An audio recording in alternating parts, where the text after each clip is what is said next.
जय माता दी सभी को। आज मैं स्केचिंग आर्ट लेके आप लोगों के सामने प्रस्तुत हुई हूँ। ये स्केचिंग आर्ट श्री लाल बहादुर शास्त्री जी का है, जो भारत के दूसरे प्रधानमंत्री थे। शास्त्री जी का जन्म 2 अक्टूबर 1904 को उत्तर प्रदेश के वाराणसी से 7 मील दूर एक छोटे से रेलवे टाउन मुगलसराय में हुआ था। मुगलसराय जो कि मेरी भी जन्मभूमि है, और मैं बहुत खुश नसीब हूँ कि जहाँ पे शास्त्री जी की प्रारंभिक शिक्षा हुई थी, प्राथमिक विद्यालय था, उसी विद्यालय में मैंने भी शिक्षा ग्रहण किया है। शास्त्री जी की एक बहुत बड़ी विशेषता यह है कि वे एक सामान्य परिवार में पैदा हुए हैं। सामान्य कदकाठी होते हुए सामान्य परिवेश में जन्म लेकर भी उन्होंने देश के सर्वोच्च पद प्रधानमंत्री जैसे पद पर पहुंचकर भी अपनी सामान्य नेचर को नहीं बदला। विनम्रता, सादगी, सरलता के वे धनी व्यक्ति थे। शास्त्री जी का जन्म 2 अक्टूबर 1904 को उत्तर प्रदेश के मुगलसराय में हुआ था। उनके पिता का नाम मुंशी शारदा प्रसाद था, जो एक शिक्षक थे। पिता की मृत्यु के बाद उनकी मां राम दुलारी देवी अपने 3 बच्चों के साथ अपने पिता के घर मिर्ज़ापुर में चली गई।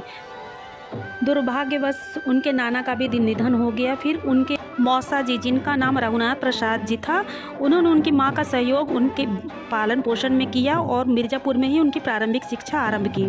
उसके बाद की शिक्षा के लिए हरिश्चंद्र हाई स्कूल और काशी विद्यापीठ में उन्होंने प्रवेश लिया। काशी विद्यापीठ में ही उन्हें शास्त्री की उपाधि मिली, जिसके बाद उन्होंने जन्म से चला आ रहा जाति सूचक शब्द श्रीवास्तव हमेशा के लिए हटा दिया और अपने नाम के आगे शास्त्री लगा लिया।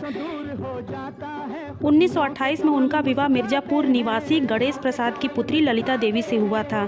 शास्त्री जी की 6 संतानें हुई, 2 पुत्री और 4 पुत्र थे। उसमें लाल बहादुर शास्त्री जी ने जय जवान जय किसान का नारे का उद्घोष किया था। शास्त्री जी जमीन से जुड़े और सादगी से जीवन यापन करने वाले व्यक्ति थे। बार की बात है, वे साड़ी खरीदने एक दुकान पे गए। दुकानदार ने उन्हें पहचान लिया कि ये देश के प्रधानमंत्री हैं। उन्हें महंगी साड़ी दिखाने लगे, लेकिन उन्होंने मना कर दिया। कहा, इतनी महंगी साड़ी खरीदने की उनकी औकात नहीं है, आप कम दाम की साड़ी दिखाइए। दुकानदार नहीं माना, फिर वो महंगी साड़ी दिखाने लगा।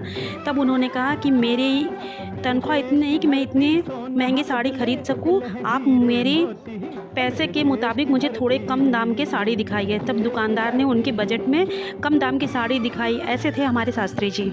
लाल बहादुर शास्त्री का पूरा जीवन प्रेरणादायक है। गरीबी में पले, पैदल चलकर, गंगा नदी तैरकर पार करके शिक्षा ग्रहण करने वाले शास्त्री जी प्रेरणा पुरुष हैं, जिन्होंने अपने रेल मंत्री के कार्यकाल में रेल दुर्घटना हो जाने पर अपने पद से त्यागपत्र दे दिया।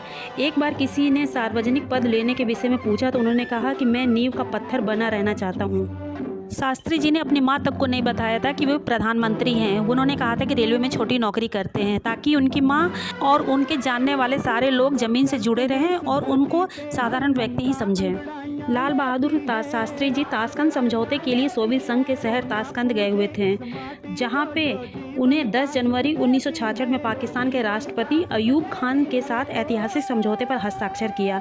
इस समझौते को लेकर उन पर काफ़ी दबाव डाला गया था। कहा जाता है कि उनको दिल का दौरा पड़ने से मृत्यु हुई, लेकिन ये सच नहीं है। कई साक्ष्य हैं जिसमें उन्हें जहर देकर मारने की बात साबित होती है।